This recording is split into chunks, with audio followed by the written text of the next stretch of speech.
Terima kasih atas kesempatannya. Perkenalkan, kami dari kelompok 3. Di sini kami akan mempresentasikan proyek akhir kami, yaitu Sistem Informasi Internal Sekolah SMK Negeri 1 Sigumpar. Aplikasi ini dibuat untuk membantu sekolah mengelola data dan aktivitas internal secara lebih terpusat, rapi, dan mudah diakses. Masalah utama yang ingin kami selesaikan adalah proses administrasi sekolah yang biasanya tersebar di banyak tempat. Misalnya, data siswa, kelas, jadwal, pengumuman, absensi, nilai, arsip surat, perangkat pembelajaran, kegiatan pramuka, dan juga PKL. Dengan aplikasi ini, data tersebut dapat diakses melalui sistem yang terhubung dengan back-end API. Target pengguna aplikasi ini adalah pihak internal sekolah SMK Negeri 1 Sigumpar seperti guru tata usaha, wali kelas, guru mata pelajaran, kepala sekolah, wakil kepala sekolah, dan pembina pramuka. Setiap user memiliki akses yang berbeda sesuai role masing-masing. Untuk demonya akan dilanjutkan oleh Joshua. Demo dari untuk bagian fisik dan bagian web. Nah, untuk proyeknya dari SMK Negeri 1 Sibumper itu sistem informasinya. Nah, untuk pertama itu untuk login kita punya misalnya kalau dia salah, maka dia akan menjadi error 401. Sebenarnya sudah tidak bagus seperti ini, tapi apa namanya bilang ini dari developer yang lain. Baru ada yang kalau misalnya dia masuk.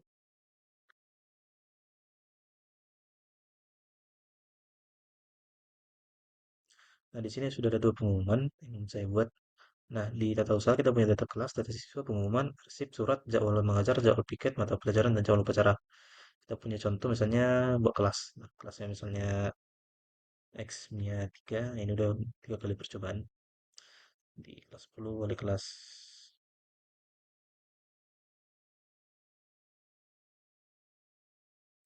Baru data siswanya kita punya 01, 011, 0260, itu enggak, 126001. Oh, pin nama kelas Metika. Nah, kita juga punya pengumuman misalnya libur. Libur di hari Minggu, di tanggal apa ya? Di tanggal 16 Juni, libur libur sehari. Nah, makanya itu jadi beranda. Baru kita punya untuk itu ada jadwal mengajar topikal. Jadwal mengajar misalnya nama matematika. Mathematics. Kelasnya guru mapelnya saya. Gak ada karena gak ada akunnya itu. Terus soalnya karena kita punya jadwal mengajar yang gurunya saya. Mata pelajarannya ini di hari Senin aja. Oke, oke. Bu. Nah, kita punya arsip surat juga. Nah, ini contoh arsip surat yang sudah dibuat, bisa diedit, bisa. Nah, ini juga bisa download. Kalau kita tengok di file manager saya, misalnya kita hapus. Kalau kita download lagi, download. Nah, ini yang saya buat fiturnya. Dia bisa nambah surat lisikannya. Ini boarding pass saya, jadi nggak usah apa ini cuma contoh ya. Jadwal mengajar ini tadi udah. Oh enggak, jadwal mengajar tadi saya mata pelajaran mathematics di hari Senin tadi udah ya. Menurut saya dua. Ini mathematics ada dua ya. Baru kita punya jawab piket yang bisa tambah dan juga hapus. Tugas piket itu adalah guru, keterangannya bebas. Kita juga jawab upacara, misalnya contoh pembina upacara itu saya. Kita punya guru mapel juga, yaitu absensi guru. Nah, absensi guru cuma bisa sampai tanggal jam 7.20 dan untuk itu saya bisa menengok itu di kepala sekolah ya. Kepala sekolah, reka absensi guru. Nah, yang kami tes itu tanggal 19. Untung saya pernah mencobanya ngetesnya. Nah, ini saya pernah sekali. Bisa download foto. Nah, dia download kan sini. Nah, baru kita buat ke absensi siswa. Nah, untuk rekapnya ini belum ada ya. Karena secara konsep itu nggak bisa dipakai karena dia cuma sampai satu, sedangkan testingnya ini sedangkan hari Minggu. Untuk guru mapel, input nilai ini bisa misalnya contohnya nih, mesin satu dari saya juga. Nah, ini punya siswa namanya Yusuf. Ini bisa ada benda ini bisa di apa? Diisi otomatis atau misalnya di otak-atik atau misalnya diatur. Dan juga kita bisa otomatis menemukan nilai akhirnya disimpan, rekapnya dia lulus. Misalnya kalau misalnya dia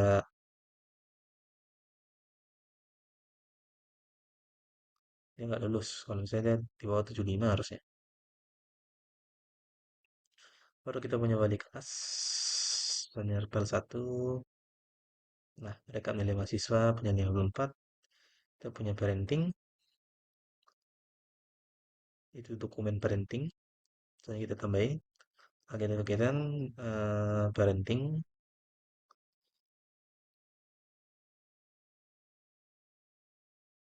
Cuma kalau itu misalnya 12,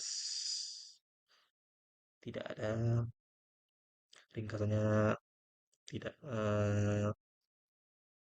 pembinaan siswa.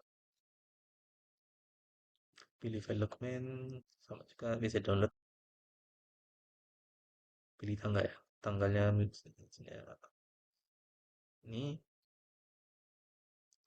oke, yang tadi ya.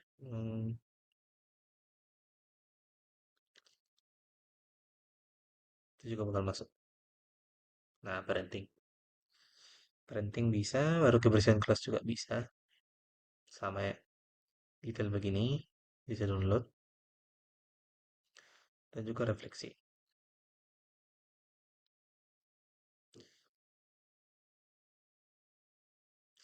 Kepala sekolah bisa rekap absensi guru, rekap nilai final, evaluasi,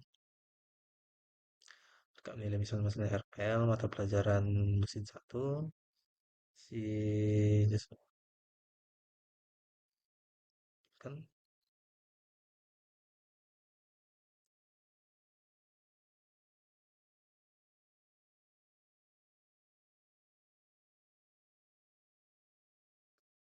pilih mata pelajaran mesin. Nah, Yusofu tidak lolos. Di kepala sekolah baru evaluasi kinerja. Saya sebagai guru mapel 83,9 bisa langsung dalam monitoring PKL. Nah, karena sudah diisi, dalam monitoring PKL-nya, lokasi PKL, bidana, posisi, minggu, nilai PKL, tuntas 98,99, berarti lebih bagus diperhatikan. Baru kita punya kurikulum, hanya penamaan kurikulum, jadwal mengajar, mata pelajaran, ini ya sesuai dengan kepala sekolah, monitoring jadwal, hari bisa dipilih, dan kelas juga bisa dipilih. Misalnya semua hari kelasnya mesin fisika. Kelas, oh ya, minyak ya. Kenapa kelas, kenapa jadi apa ya? Mata pelajaran. Bentar. Baru kita punya monitor printing, bisa refresh. Baru laporan ringkas dari jadwal, perangkat, absensi, RPP. Cuman itu bisa di kepala sekolah. Baru pramuka, hanya RPL ini. Nah, ini absensi semuanya, misalnya semua hadir, bisa atau semua izin, bisa atau misalnya cuma satu orang, kan ini cuma satu orang ya cukup aja. Baru kita punya riwayat, hadir, rekap, hadir.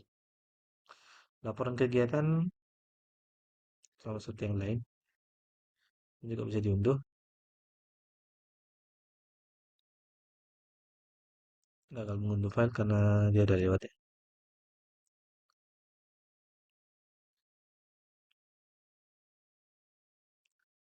Baru kita punya ke menu PKL yang tadi, kita bisa menambahkannya, baru kita edit, rekap, baru progresnya juga bisa ditambahkan. Minggu ke satu sudah progres, sangat bagus. Simpan. dan juga terakhir itu nilai PKM yang tadi bisa kita edit dan itu nanti dilihat oleh kepala sekolah. Nah, kelemahannya itu cuman di banyak error yang belum di fitur dari yang lainnya, yaitu kepala sekolah sih, waktu kepala sekolah sama pramuka.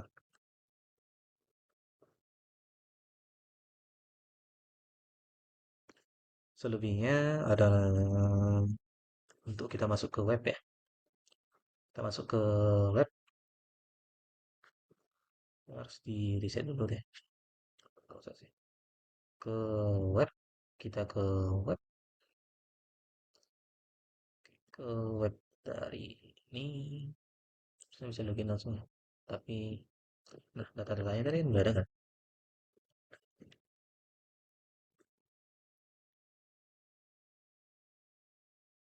Nah, semua datanya itu cari yang dari mobile, yang fisik bisa masuk ke web juga. Nah, ini semua ada.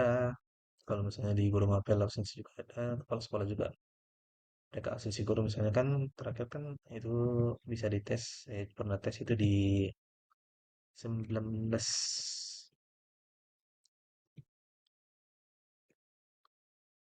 Nah, ini soal bisa. Baru kita ngetes responsif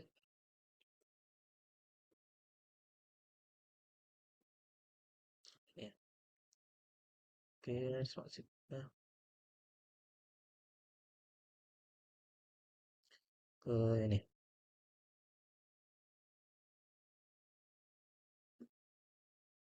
Ini responsif yang diminta kalau dari web.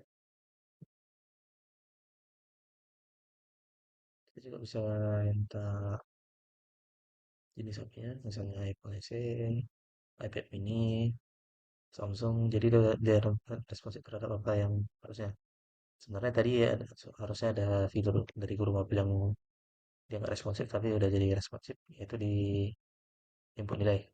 Nah, dia jadi scroll ke samping.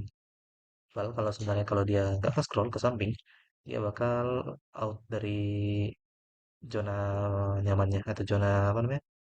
Zona pencetnya. Baru tinggal apa lagi ya?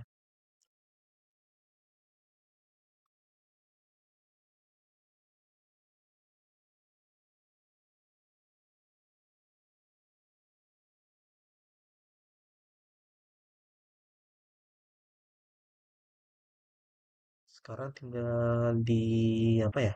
Apa namanya? Tinggal di bagian API itu ada di nih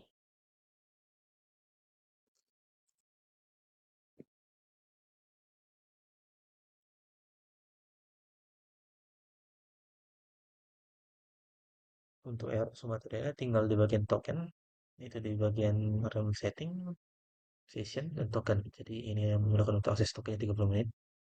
Sedangkan action tokennya cuma bisa 5 menit. Setiap 5 menit. Sekian dari saya. Terima kasih. Lanjut. Kemudian untuk eh, bagian arsitekturnya, pada aplikasi ini menggunakan server. Pada sisi klien terdapat mobile app berbasis Flutter dan juga web front-end. Klien tidak langsung mengakses database, klien hanya berkomunikasi dengan backend melalui API. Pada project mobile, seluruh kode utama berada pada folder lib. Nah, pada folder ini dibagi menjadi beberapa bagian besar, yaitu core, data, dan presentation. Pada folder lib core, berisi konfigurasi umum aplikasi, seperti endpoint API, routing, theme, helper, secure storage, dan juga network client. Pada folder lib data, berisi model, repository, dan service. Sedangkan folder lib presentation berisi folder halaman UI, provider, layout, widget, serta screen feature. Nah, untuk alur besar aplikasinya adalah, eh, jadi mobile atau web UI-nya itu kemudian dilanjutkan dengan API client atau service, kemudian backend rooters-nya, kemudian controller yang mengambil data dari database, mengembalikan hasil berbentuk JSON response, dan akan ditampilkan ke UI. Nah, di mobile, request API dikirim melalui DIO client yang berada pada libcore network DIO client.dart. Endpoint API disimpan di libcore constant API endpoint.dart.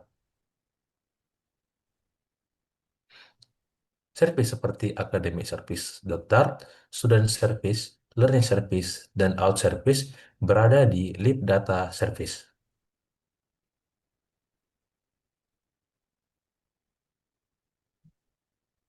Backend bertugas menerima request dari klien melalui routing, kemudian meneruskannya ke controller.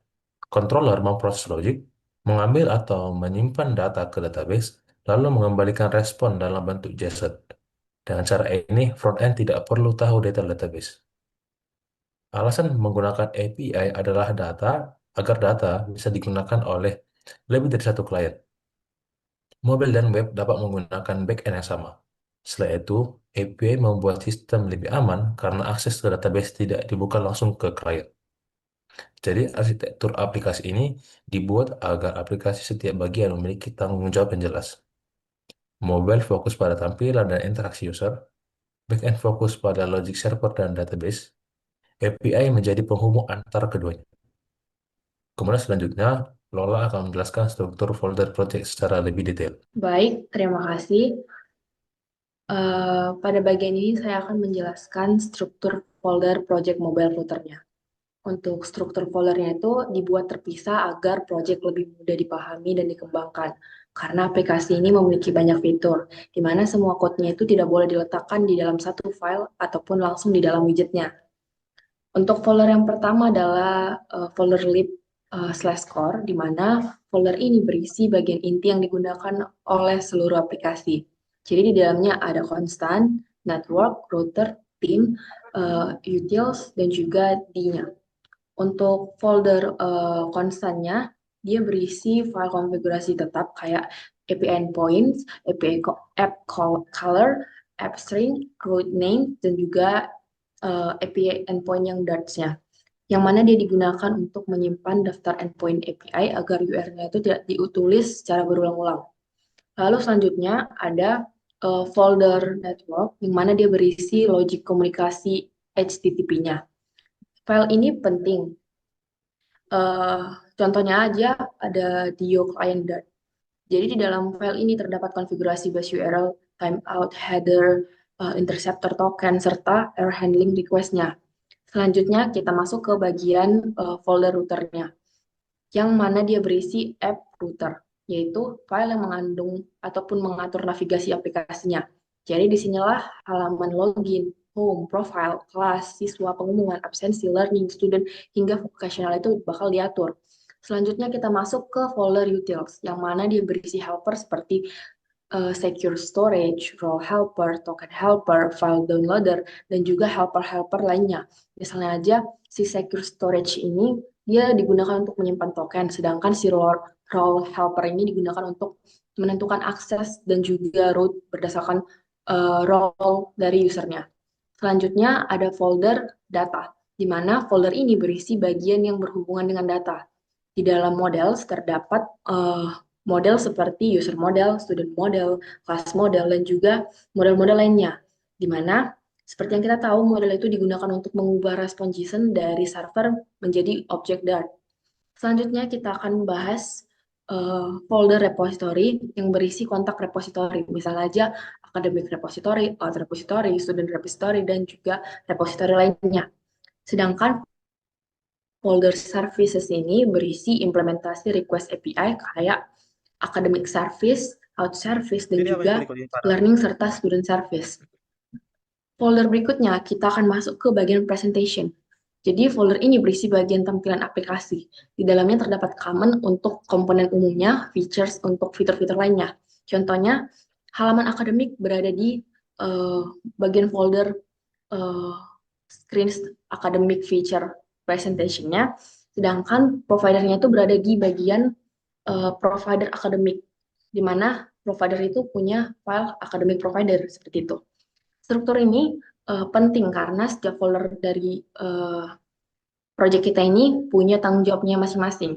UI itu berada di presentation, logic API-nya berada di service, terus bentuk data itu berada di model, state berada di provider, dan juga konfigurasi global berada di core. Dengan pemisahan ini, project lebih rapi, mudah dicari, dan juga mudah dikembangkan. Selanjutnya, Jelita akan menjelaskan flow aplikasi dari UI hingga ke server. Terima kasih. Jadi pada bagian ini saya akan menjelaskan flow aplikasi dari UI sampai ke server. Untuk flow utama aplikasinya yang pertama ada UI, lalu provider atau state, kemudian ke repository, lalu ke server, setelah itu API, lalu ke server, service, API, server, lalu ke database, lalu ke response JSON, model, lalu ke provider, lalu ke UI. Sebagai contoh, kita menggunakan fitur data siswa, di mana halaman data siswa berada di lib, presentation, feature, academic, screen, student, screens.dat. Jadi ketika user membuka halaman ini, UI membutuhkan siswa dari server. Namun UI tidak langsung memanggil API, UI memanggil provider yaitu academic provider yang berada di lib, presentation, feature, academic provider, dan jadi provider bertugas mengatur state seperti loading, data berhasil, error, dan data kosong. Selain itu, provider memanggil repository, yaitu academic repository.dart di dalam folder lib data repositories. Jadi repositories menjadi penghubung antara presentation layer dan data layer. Implementasi request API-nya itu berada di academic service pada folder lib data service. Service kemudian mengirim request menggunakan Dio client yang berada di lib core network Dio client. Jadi endpoint yang dipanggil tidak ditulis sembarangan, tetapi diambil dari lib core constant API endpoint. Jadi setelah request yang sampai ke backend root menerima request, lalu controller memprosesnya. Controller mengambil data dari database, kemudian mengembalikan response JSON-nya. Untuk response JSON tersebut diterima kembali oleh server Flutter. Setelah itu data diubah menjadi model, misalnya student model yang berada di lib data model student model. Dengan model, data menjadi lebih rapi dan aman digunakan UI. Jadi setelah data yang berhasil diproses, provider menyimpan data tersebut ke state dan memanggil notify listener. UI yang mendengar provider akan rebuild dan menampilkan data terbaru. Jika requestnya gagal, provider akan menyimpan pesan error. UI kemudian menampilkan pesan error, misalnya melalui widget error, snack bar, atau tampilan kosong. Jadi, flow aplikasi tidak langsung dari UI ke database. Semua melewati layer yang jelas. UI, provider, repository, service, API, server, database, lalu kembali lagi ke UI. Lalu, untuk selanjutnya akan dijelaskan oleh teman kami, Glenn, untuk menjelaskan pemisahan UI dan logic. Ini saya akan menjelaskan pemisahan antara UI dan logic. Nah, di sini UI tidak berisi seluruh aplikasi logic. UI hanya bertugas menampilkan data, menerima input user, dan memanggil provider. Logiknya lebih kompleks seperti request API, penyimpanan token, validasi role, parsing JSON, dan error handling dipisahkan ke layer lain. Contohnya pada halaman login, di mana UI login berada di lib/presentation/feature/authentication/login screen. Nah, di sini menampilkan form username dan passwordnya, di mana validasi input kosong, tombol login, dan pesan error itu sudah ada. Namun proses login yang sebenarnya tidak ditulis seluruhnya di bagian widget. Untuk logika login ini berada di lib presentation, common provider, authentication provider, dan sedangkan untuk request ke keylognya itu berada di lib data service authentication service Dart. Seperti yang ada di layar. Nah, token disimpan melalui dari lib core /utils /secure store Dart. Nah, untuk networking juga dipisah semuanya. Semua request HTTP menggunakan Dio client. Itu letaknya di lib core /network/Dio client.dart. Nah, dengan begitu, UI tidak perlu membuat objek Dio, menulis header token, ataupun menangani error HTTP secara state juga dipisah dari UI menggunakan provider, contohnya academic provider. Mengatur state untuk data kelas, siswa, pengumuman, jadwal, dan arsip surat. UI hanya membaca status, loading, error, dan data dari provider. Jika semua logic diletakkan langsung di widget, maka widget akan menjadi terlalu panjang dan sulit dirawat. Misalnya satu file ini bisa berisi UI, API request, parsing JSON, token, routing, validasi, dan error handling sekaligus. Itu membuat bug itu sulit ditemukan. Dengan pemisahan ini, jika tampilan berubah, kita cukup hanya mengubah file screen-nya saja. Jika endpoint yang berubah, kita cukup mengubah bagian service ataupun API endpoint.dart. Jika cara penyimpanan tokennya kita berubah, kita cukup mengubah di secure storage Dart.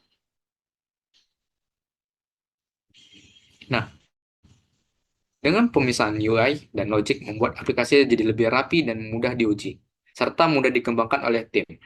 Selanjutnya akan dijelaskan oleh Lambob mengenai state management. Terima kasih Glenn. Pada bagian ini, saya akan menjelaskan state management. State management adalah cara aplikasi mengelola perubahan data yang mempengaruhi tampilan UI. Dalam proyek ini, ada dua pendekatan yang digunakan, yaitu set state dan provider. Yang pertama, set state digunakan untuk perubahan kecil yang hanya terjadi pada satu widget. Contohnya, pada halaman login, di alamat lib presentation feature out login screen.dart. Di halaman ini terdapat state obscure password untuk menampilkan atau menyembunyikan password karena perubahan ini hanya berlaku di halaman login. Maka set state sudah cukup. Namun untuk state yang lebih besar dan digunakan oleh banyak halaman, aplikasi menggunakan provider. Contohnya out provider di alamat lib out presentation common provider out provider. Provider ini menyimpan status login user, data user, loading login, data, dan pesan error.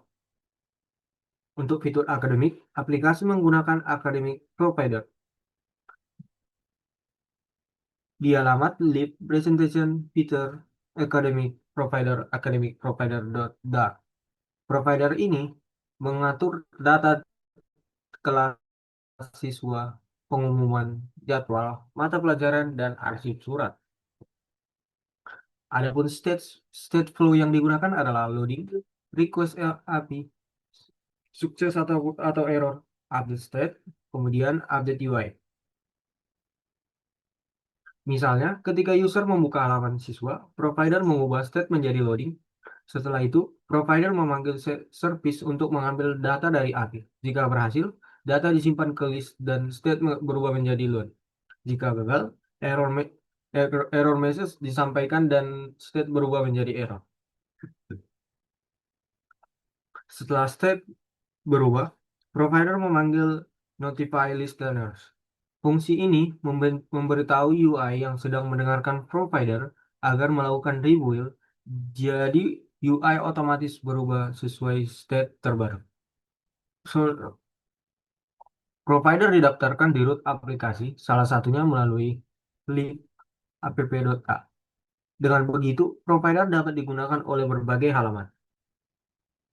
Jadi, set state cocok untuk state lokal pada show ataupun hidden password atau pilihan tanggal, sedangkan provider yang cocok untuk state global atau state fitur seperti user login, daftar siswa, daftar pengumuman, loading, dan UI.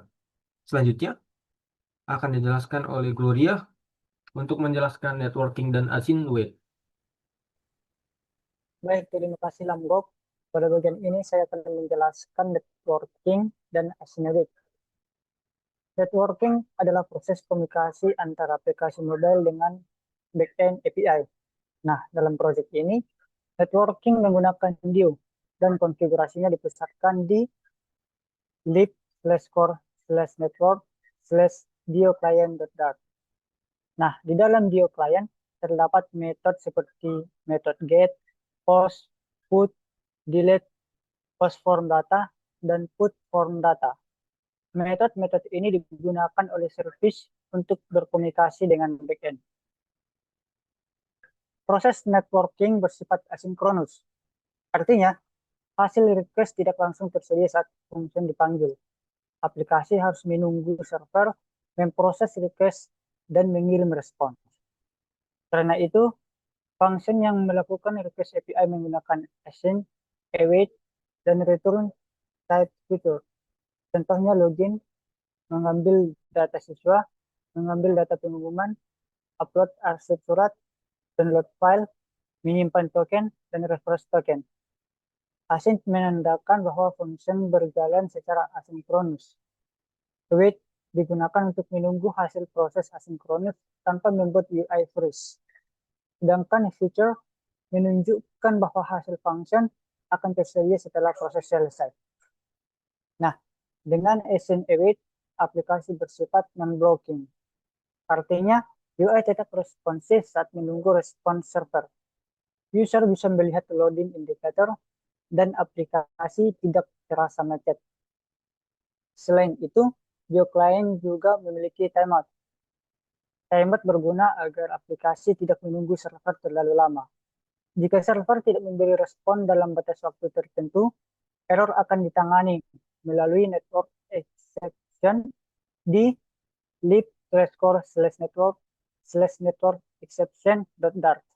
Jadi, async await sangat penting karena aplikasi ini banyak melakukan proses yang membutuhkan waktu, terutama login, request API, upload file, download file, dan penyimpanan token. Selanjutnya, Rahel akan menjelaskan cara aplikasi mengambil data dari API. Pada bagian ini, saya akan menjelaskan cara aplikasi mengambil data dari API. Sebagai contoh, kita gunakan fitur pengumuman. Halaman pengumuman berada di lib presentation, fitur academic screen, announcement screen.dart. Jadi ketika halaman dibuka, UI memanggil provider yaitu academic provider.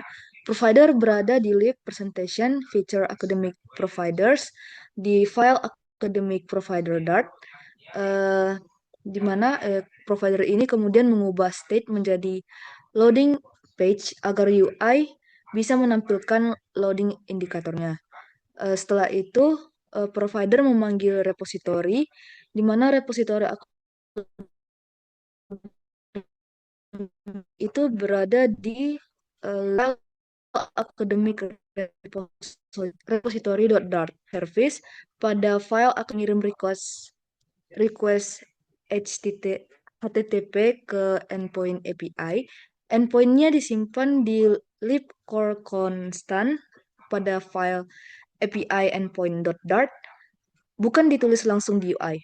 Contoh endpoint yang digunakan itu bisa berupa get API akademik pengumuman, get API akademik kelas, atau post API akademik siswa. Request dikirim menggunakan Dio client di lib core network pada file dioclient.dart. Jika endpoint membutuhkan login, interceptor akan menambahkan token pada header authorization. Server kemudian memproses request, backend root menerima request, controller mengambil data dari database, lalu server mengirim respon dalam format JSON. Jadi si respon JSON ini yang diterima oleh si aplikasi tidak langsung ditampilkan di UI. Data tersebut diubah menjadi model. Respon JSON yang diterima aplikasi tidak langsung ditampilkan di UI. Data tersebut diubah menjadi model, misalnya announcement model, di folder lib data models file announcement model.dart. Setelah itu provider menyimpan data ke state. Terakhir, provider memanggil notify listeners sehingga UI yang mendengarkan provider akan update dan menampilkan data terbaru. Dengan alur ini, UI tidak perlu tahu detail API, UI hanya memanggil provider dan menampilkan data. Detail request, endpoint, parsing JSON, dan error handling berada di layar service dan provider. Selanjutnya, Ani akan menjelaskan error handling. Selanjutnya, pada bagian ini, saya akan menjelaskan error handling. Nah, karena aplikasi ini menggunakan API, maka error bisa terjadi kapan saja. Contohnya, internet mati, request timeout, server error, API error, login gagal, token expired, data kosong, ataupun validasi gagal. Nah, pada project ini, error handling dilakukan di beberapa lapisan, di mana pada network layer, error Dio ditangani di lib core network, yaitu menggunakan Dio client.dart. Nah, ketika terjadi Dio exception, error tersebut diubah menjadi network exception melalui file yang ada di lib core network, yaitu network exception. Nah, dengan cara ini, error dari Dio tidak langsung dikirim mentah ke UI, di mana error diolah terlebih dahulu agar lebih mudah dibaca dan lebih mudah ditampilkan kepada user. Nah, pada provider, error ditangkap menggunakan try catch. Misalnya, pada out provider, di mana jika loginnya gagal, status diubah menjadi error dan pesan error disimpan. Nah, pada halaman login, pesan error tersebut ditampilkan kepada user. Selanjutnya, pada fitur akademik, yaitu akademik provider yang menangani error ketika fetch data gagal. Misalnya di sini, server tidak merespon atau data tidak ditemukan. Nah, provider akan menyimpan pesan error dan UI dapat menampilkan error widget. Nah, selanjutnya untuk token expired, interceptor di Dio client menangani status 401, di mana jika akses token expired, aplikasi mencoba refresh token. Nah, jika refresh berhasil, request awal dicoba kembali dengan token baru. Tetapi jika refresh token tidak valid, user harus login ulang. Selanjutnya, untuk status 403, aplikasi tidak melakukan refresh token karena 403 berarti user tidak memiliki izin. Jadi, masalahnya itu bukan token expired, tetapi authorization. Selanjutnya, pada UI, error dapat ditampilkan melalui pesan di halaman, snack bar, dialog, atau error widget. Nah, dengan begitu, aplikasi tidak langsung crash atau dan user mendapatkan informasi yang jelas. Jadi, error handling di aplikasi ini tidak hanya ditaruh di UI, tetapi dipisahkan dari network layer, provider, sampai tampilan. Selanjutnya akan dijelaskan oleh Daniel mengenai authentication dan flow login. Eh, pada bagian ini saya akan menjelaskan authentication dan flow loginnya. Seperti yang kita tahu, authentication itu ialah proses untuk memastikan identitas si user. Nah, dalam aplikasi ini, user harus login sebelum mengakses fitur utama sistem authentication menggunakan token, yaitu JWT atau keylog token. Nah, flow login dimulai dari halaman folder lib slash presentation slash features slash out slash login screen dot dart. Nah, di sini user mengisi username dan password, kemudian menekan tombol login. UI tidak langsung mengirim request ke user, tetapi UI memanggil out provider yang berada di folder lib slash presentation slash common slash providers slash out underscore provider dot dart. Nah, di sini provider mengubah status menjadi loading, lalu memanggil out repository. Nah, di repository authentication berada di folder lib slash data slash repositories slash out underscore repository dot dart. Sedangkan implementasi si request login itu berada di file folder lib /data /service /out underscore service dot dart. Nah, out service mengirim username dan password ke authentication server atau keylog. Nah, jika data login benar, server mengembalikan akses token dan refresh token. Nah, lalu akses token digunakan sebagai identitas user ketika mengakses API. Refresh token digunakan untuk meminta akses token baru ketika akses token expired.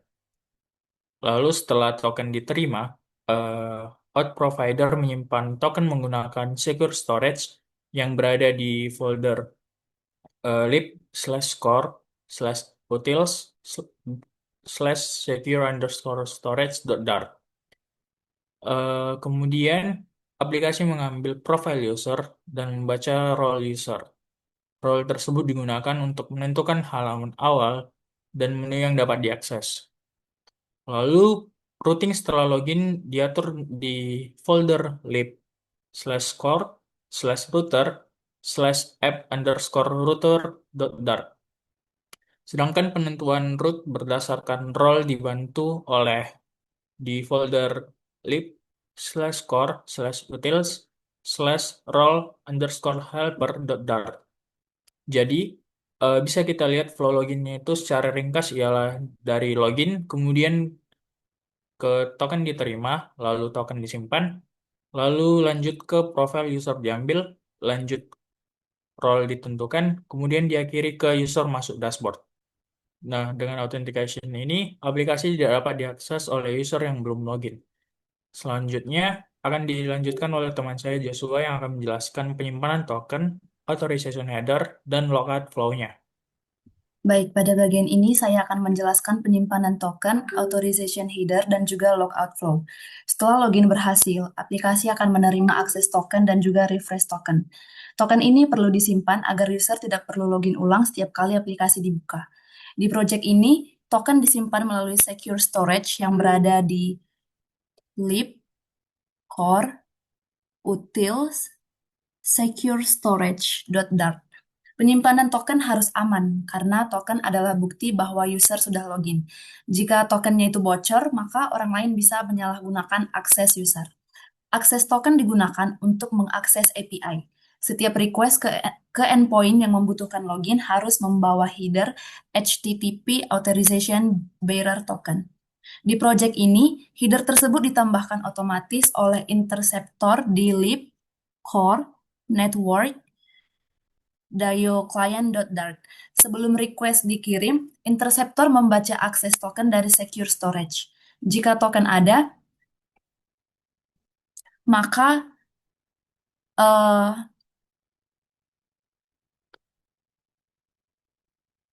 untuk authorization header digunakan server untuk mengenali user yang sedang login. Server dapat membaca identitas user dan juga role user dari token. Dari sinilah sistem dapat menentukan apakah user berhak mengakses fitur tertentu. Nah, di sini perlu dibedakan antara authentication dan juga authorization, di mana authentication itu akan menjawab pertanyaan siapa user ini, sedangkan authorization akan menjawab pertanyaan apakah user ini boleh mengakses fitur ini. Lalu untuk role-based access, aplikasi menggunakan helper seperti lib, core, utils, rolehelper.dart. Menu yang tampil di drawer juga disesuaikan dengan role user melalui lib, presentation, common, layout, app, drawer.dart. Selanjutnya adalah logout flow. Ketika user menekan logout, aplikasi akan memanggil function logout di out provider. Provider akan membaca logout ke server authentication, lalu akan menghapus token lokal dari secure storage. Setelah itu, data user akan direset, kemudian status out akan diubah menjadi unauthenticated, dan user akan diarahkan kembali ke halaman login. Dengan flow ini, setelah logout, user tidak bisa mengakses halaman utama tanpa login ulang karena token sudah dihapus dan state authentication sudah direset. Selanjutnya, Helga akan menjelaskan potongan kode penting pada bagian networking atau API request. Baik, selanjutnya saya akan menjelaskan potongan kode penting dari bagian networking atau API request, di mana kode ini adalah metode get yang digunakan untuk mengambil data dari API. Function ini menggunakan return type future response karena request ke server tidak langsung selesai. Aplikasi harus menunggu server memberikan respons. Keyword async digunakan karena function ini menjalankan proses asinkronus, sedangkan await digunakan untuk menunggu hasil dari DioGet tanpa membuat UI-nya freeze. Jadi saat request sedang berjalan, UI-nya tetap responsif dan bisa menampilkan loading indikator. Di dalam kode ini juga terdapat try catch, di mana jika request-nya itu berhasil, respon dikembalikan. Jika terjadi Dio exceptions, error akan diubah menjadi network exception from Dio error. Tujuannya agar error dari Dio dapat diproses menjadi pesan yang lebih mudah dipahami oleh provider dan UI. Networking dipisahkan ke Dio client karena semua request API harus memiliki konfigurasi yang konsisten. Misalnya, base URL, timeout, header, interceptor token, dan error handling. Jika semua request ditulis langsung di UI, maka kode akan berulang dan sulit dirawat. Bisa kita lihat file academic service yang ada di folder lib, data, kemudian service. Kode itu, kode ini adalah contoh service untuk mengambil data kelas. Function ini juga mengambil future dan async await karena mengambil data dari API membutuhkan waktu. Endpoint yang digunakan berasal dari API endpoint.classes, sehingga URL tidak ditulis manual di service, di mana ini membuat endpoint lebih mudah dikelola. Selanjutnya, setelah respons diterima, data JSON diproses. Pada bagian kelas model from JSON, menunjukkan bahwa data dari server diubah menjadi model Dart. Dengan model, UI tidak perlu membaca JSON mentah. Kode ini terhubung dengan provider dan UI, di mana UI memanggil provider, provider memanggil service ini, service mengambil data dari API, lalu provider menyimpan data dan memperbarui UI dengan notify listener. Jadi code networking ini membantu menjaga aplikasi tetap rapi karena logic API dipisahkan dari UI. Selanjutnya, Ayu akan menjelaskan potongan kode penting untuk widget UI dan authentication atau step.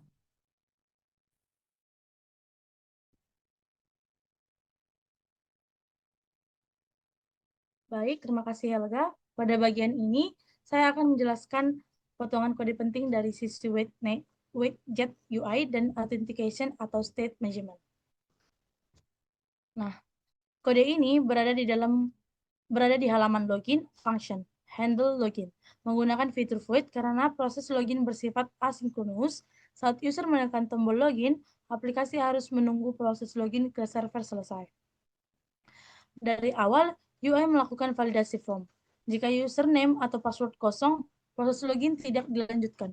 Setelah itu, UI membaca out provider menggunakan context read atau out provider.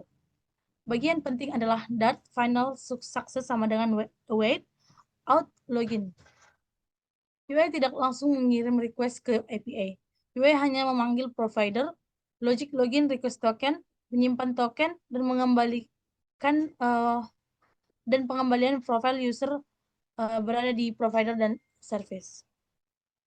Kode ini menggunakan if mount return. Ini penting karena setelah proses asing selesai, ada kemungkinan WAGNet sudah tidak aktif. Dengan pengecekan ini, aplikasi menghindari error saat melakukan navigasi pada WAGNet yang sudah dispose. Jika login berhasil, user diarahkan ke halaman sesuai role melalui role helper get home route by role. Letak file ada di lib presentation, feature, out, login screen Dart. Lalu selanjutnya, kode ini menunjukkan penggunaan set state. Set state digunakan untuk state lokal, yaitu menampilkan atau menyembunyikan password. Jika perubahan ini hanya memengaruhi halaman login, maka tidak perlu menggunakan provider.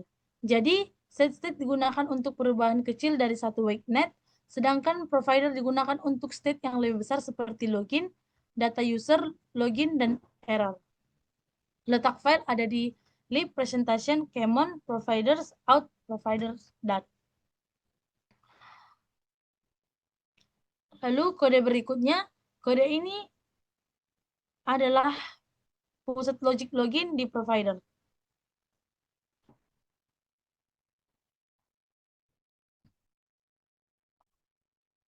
Return type-nya fitur bold karena hasil login baru diketahui setelah request ke server selesai. Di awal function, status diubah menjadi loading lalu notif listeners. Lalu notif listeners dipanggil. Ini membuat UI bisa menampilkan loading. Setelah itu, provider memanggil repository untuk login. Jika berhasil, provider mengambil akses token dan refresh token dari response. Akses token ini disimpan melalui secure storage. Jika refresh token tersedia, refresh token juga disimpan. Setelah token disimpan, provider mengambil profile user. Jika semua berhasil, status berubah menjadi authentication. Jika gagal, status berubah menjadi error dan pesan error disimpan. Dengan code ini, logic authentication tidak ditaruh di WakeNet. WakeNet hanya memanggil provider, provider mengatur state, service mengatur request API, secure storage mengatur penyimpanan token. Ini membuat aplikasi lebih rapi dan mudah dikembangkan. Selanjutnya, Christian akan menjelaskan trade-off, keterbatasan, solusi pengembangan, kekuatan aplikasi, dan penutup. Terima kasih Ayu. Pada bagian terakhir ini, saya akan menjelaskan trade-off, keterbatasan, solusi pengembangan kekuatan aplikasi, dan penutup. Setiap aplikasi memiliki trade-off. Pada proyek ini, aplikasi sudah menggunakan backend API dan data terpusat. Kelebihannya itu data lebih konsisten karena mobile dan web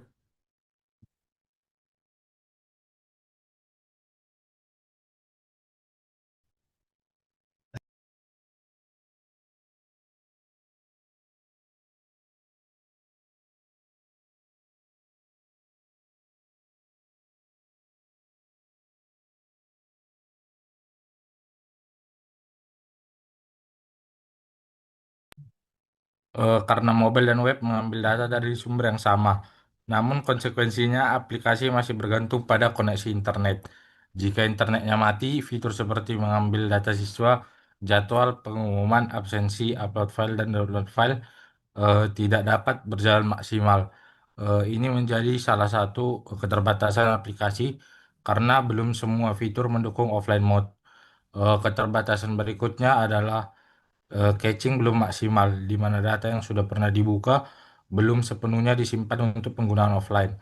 Ke depan, aplikasi dapat dikembangkan dengan local database atau cache agar data terakhir tetap bisa dilihat walaupun koneksinya tidak stabil.